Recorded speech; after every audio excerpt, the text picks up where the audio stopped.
Okay, back to our slides. Hopefully I can finish this up in the next 15 minutes. We will find out. So I just finished telling you all about what I expect to have for content in a good presentation and in your presentation for this assignment. Now we're going to talk about interacting with the audience. And how do you build rapport, or how do you have a good conversation with those you are presenting to? So part of it is nonverbal messages. How you look, how you sound. Now, for our purposes, I'm only going to have your voice if you're using Flip, but if you do come in person to present, obviously your nonverbal appearance is part of your message. So look terrific.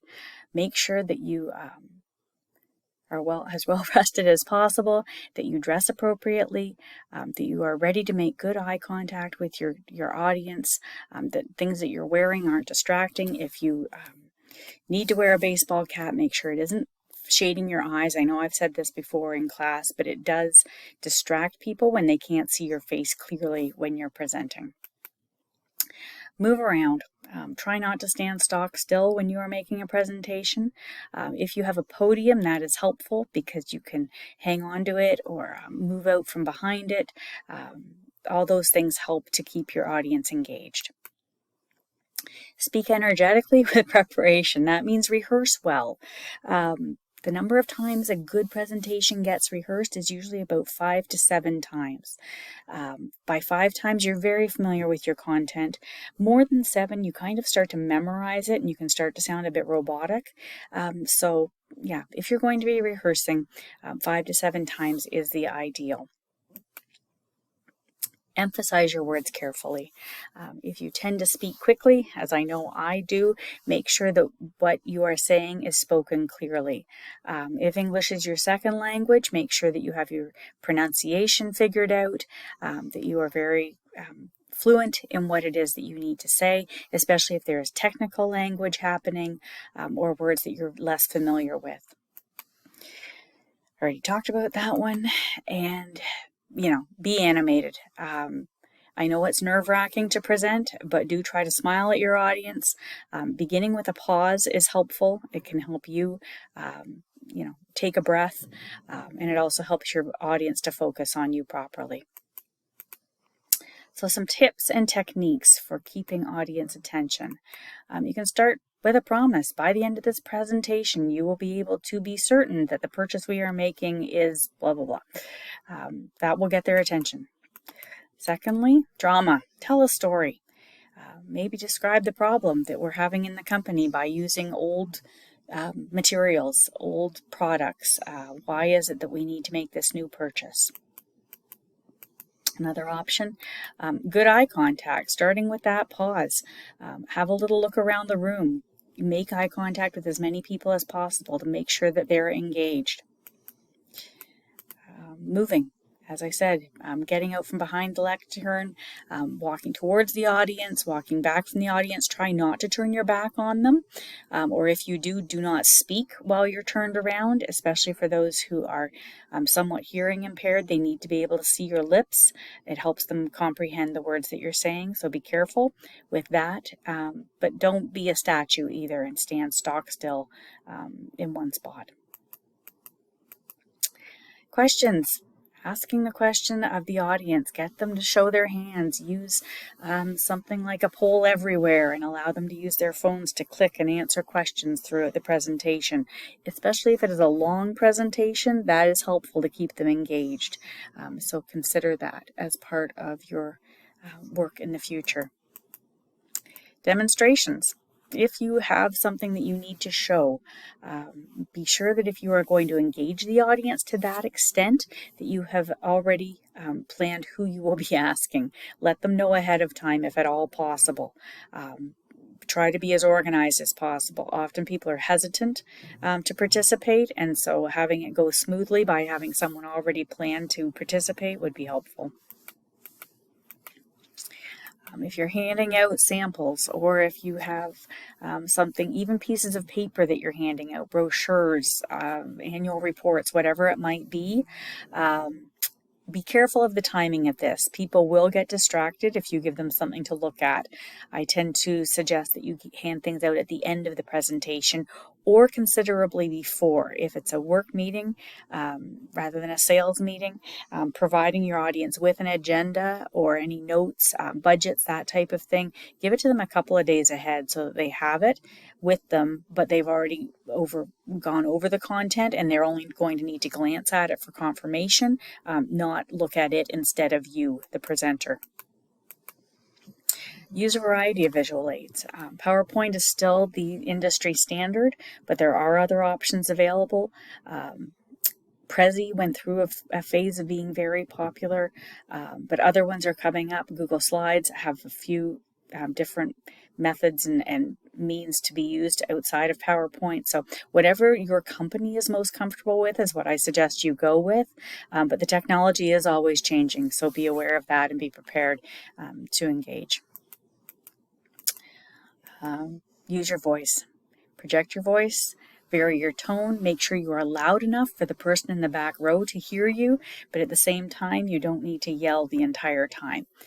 Sometimes going a bit quieter can cause your audience to have to listen more closely to you, but never go so quiet that they can't hear you. You can always double check with the audience to be sure that you're projecting far enough if it's a new environment or if you're new to public speaking. And the last one, tell audience what's going to benefit them. And for your presentation, your recommendation is definitely going to benefit your vice president boss. So including that will help keep his attention from the beginning to the end of your 5 minutes together. All right, so those are some tips. Next, visuals. Yes, you have to include them. It is part of your mark. And generally, presentations in the 21st century have included visuals. So how do we plan them? Select the medium carefully. How many people do you need to show these to? What amount of time should you be spending on them?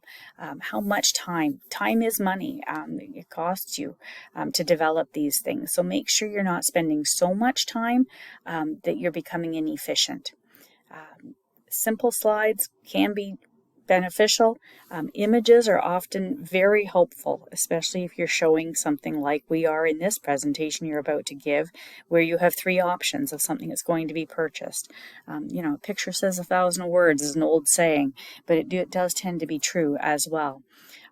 For presentations, breaking numbers down into charts, as long as they're big enough to be seen by the audience, is also a positive option.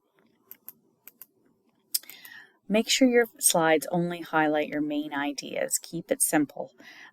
The major concepts are what need to be shown. Showing too many graphics can reduce their effectiveness. We probably only need 1 or 2 pictures of each option, not 10 different pictures of them all. So be aware of that. And also keep them simple, especially if you are using keywords. Do not put major paragraphs of text onto slides, okay? We don't want you reading to us, and we don't want to have to read. We want you to bring us the information verbally and use your visuals to keep us engaged. Use large type for slides and transparencies. Transparency is an old thing I rarely see now, but for slides, I recommend at least 26-point font. That is the smallest size I generally use on the slides we've been using throughout the course.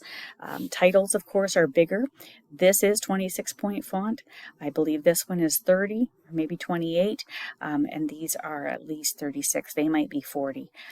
So just be aware of how you want your slides to appear, how many people need to be able to see it, how far is it getting blown up, and just be sure that it's visible in every way. And make sure that your slides enhance comprehension, help people to understand. I know I am bad for this, but it is a wise idea, especially if you're nervous as you present, to put up a slide and then pause for a moment. Let people study it.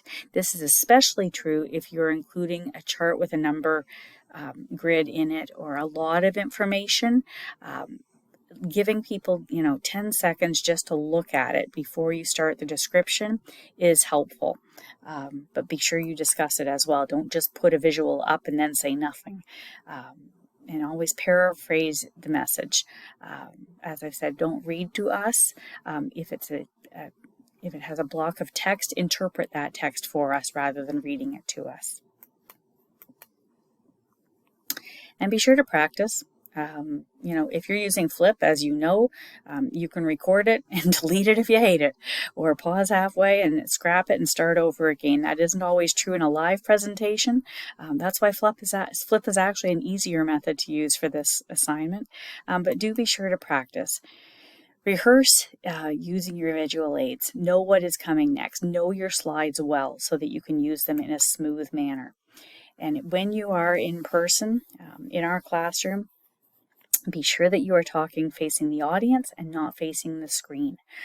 Our classroom is, you know, not bad for that.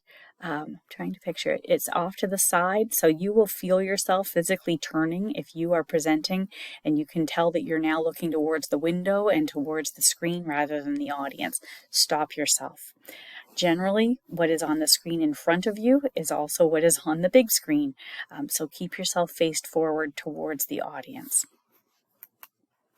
All right, 8 steps. Start with the text. Figure out what your content of your presentation is before you make any slides. Well, lucky you, you already have your report. So this step is already done. Select your background and fonts. Make sure it's something easy to see. And that your font size is big enough. Be aware that red and yellow are very difficult for viewing, both as font and as background. So do avoid those 2 colors. As well, if you're using a dark navy or black background, make sure that the font you choose is enough of a contrast to be easily seen. Choose images that help. Make sure your images are relevant. Don't just grab some clip art because you think it's funny or cute. Make sure you're communicating your message well with that visual. If you need to create graphics, if you have all the stats and data and you want to create your own charts, keep them simple. Observe the 6x6 rule. That is the rule that you don't have more than 36 words per slide. Okay, 6 words per line, 6 lines per slide is what is meant by that rule. It is discussed in the textbook. That is ideal. And if you use 26-point font and larger, that will almost force you to abide by the 6x6 rule. Don't forget, slides are cheap. We have access to lots of them. 8 is the minimum for this assignment. You might want to use more, depending on how much you need to communicate or how much content you want to include. Add your special effects. For this presentation, I have done a lot of zooming, fly-ins, shadow. Is it effective? Do you enjoy it? You'll know by now. Do you think I'm having to over-click to get through this presentation? That's a personal decision, but make sure you are familiar with what you have included and whether or not you think it's worthwhile. It does take time to develop all these extra little animations, so make sure you're using your time well. If you have a need to include the link to the web pages that you browsed, you can do that on your slides.